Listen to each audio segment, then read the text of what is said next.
सबके पास आया था दुकान पे रेडी पे, तो उनके पास नोटिस आया कि 17 तारीख को 11 बजे जांच के लिए आना है। हम जांच के लिए आए, तो जो यहाँ पे जो बोर्ड बनाया गया था जांच के द्वारा, एसएमओ के द्वारा, हमने जाके उससे पहले बात करी। हमारे साथ एडवोकेट साहब हैं दीपक नायक जी, ठीक है, इन्होंने पता किया। और तो हमने जैसे पता लगा कि जांच में जो यहाँ पे डॉक्टर एसएमओ बिंदलिश जी हैं, जी, ठीक है, उसके बाद डॉक्टर कपिल शर्मा हैं, और एक सहायक के रूप में उन्होंने डॉक्टर मोहित मित्तल को रखा है उस कमेटी डॉक्टर पक्ष की तरफ से। हाँ, डॉक्टर पक्ष की तरफ से। जी। और दूसरा, जब हमने उनसे बात की, उन्होंने सारी बातें हुई, तो बयान बोले बयान लिखवाओ, ठीक है, तो भाई साहब के बयान लिखाए गए थे राजेश जी के।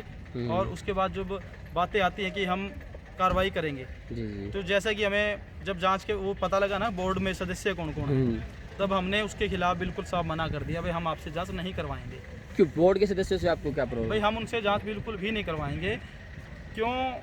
इसके लिए क्योंकि जो डॉक्टर बिंदलिश हैं, एसएमओ हैं, वो उनकी मिसेज खुद यहाँ पे हैं, डॉक्टर स्वाति, महिला डॉक्टर हैं जो। जी। और आप छायाकार पत्रकार बंधुओं ने जितने भी वीडियो डाली हैं पहले, उनके अंदर आप कमेंट्स पढ़िएगा खोल के। उसके अंदर डॉक्टर स्वाति के ऊपर भी बहुत सारे इल्जाम हैं, ठीक है, जो हमारे द्वारा नहीं, वो लोगों के द्वारा लगाए जा रहे हैं, नरवाना की पब्लिक के द्वारा लगाए जा रहे हैं। और उनको हम देखते हुए तो उनके पति से हम कैसे जाँच की उम्मीद कर सकते हैं?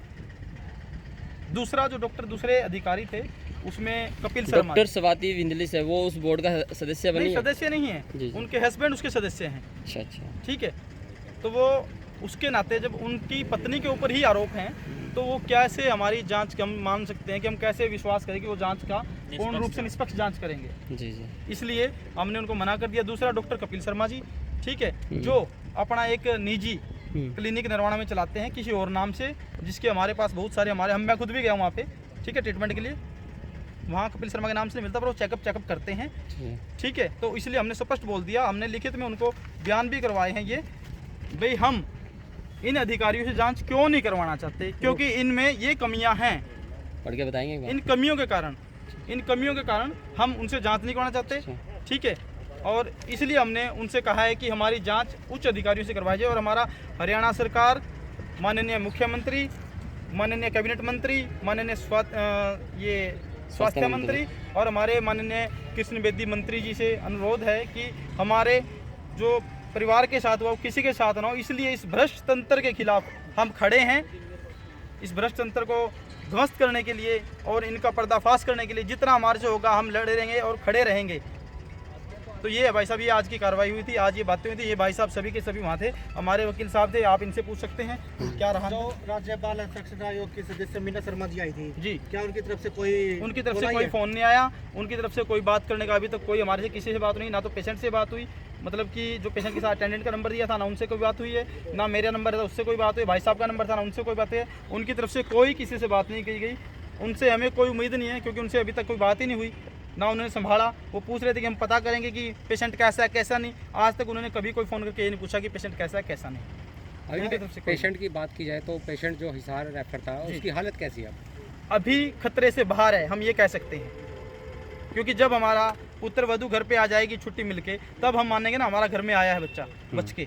अभी कहीं ना कहीं, और दूसरी बात, अभी तक तो हमारी पुत्र वधू को हमने बताया भी नहीं, क्योंकि अगर हम उसको बताते हैं कि आपका बच्चा ऐसे ऐसे चला गया है तो बहुत बड़े सदमे में जाएगी। हमने उनको बता रखा है कि बच्चा ठीक है, वो शीशे में लगवा रखा है, उनको ये बता रखा है, क्योंकि जिस समय उनकी स्थिति ऐसी है, अगर उनको बता दिया तो शायद वो दिमाग की झटका ले जाएगी। तो इसलिए हमारा जाँच में भी देखो पूरा ध्यान रखा जाए इस चीज़ का, ठीक है जी वकील। हम ऊपर से ऊपर तक जाएंगे, राष्ट्रीय लेवल तक जाएंगे। मुख्यमंत्री अगर हमारी बात नहीं सुनते हैं, यहाँ हमारी कोई कार्रवाई नहीं होती है, तो हम सेंटर तक जाएंगे, मोदी जी तक जाएंगे।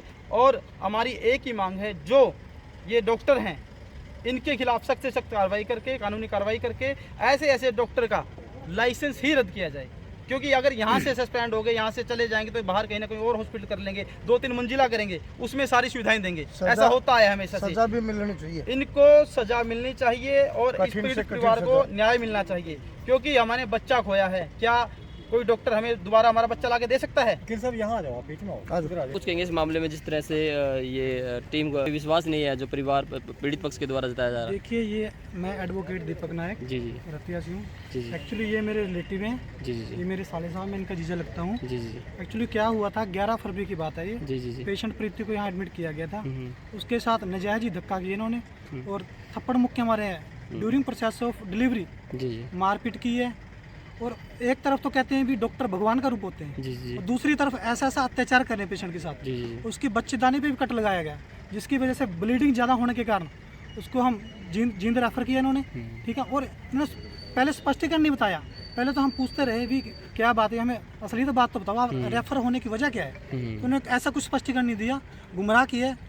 एक्चुअली हम आज मीटिंग हुई थी, मीटिंग में बस यही नतीजा निकला है भी हम इनकी जो कमेटी बनी है, ये सभी मिले हुए हैं, मिली भगत हैं, विश्वसनीय कमेटी नहीं बनाई इसमें इन्होंने। कमेटी नहीं है ये, और इसके खिलाफ हम कोर्ट का रुख करेंगे, आला उच्च अधिकारी हैं उनका भी रुख करेंगे, और इसके क्रिमिनल ब्रीच ऑफ ट्रस्ट, जी जी ये भी सेक्शन बीएनएस का लगता है, जी जी और नेग्लिजेंसी 106 बीएनएस में भी फॉल करता है कि उसकी कंप्लेंट भी हम कोर्ट में दायर करेंगे।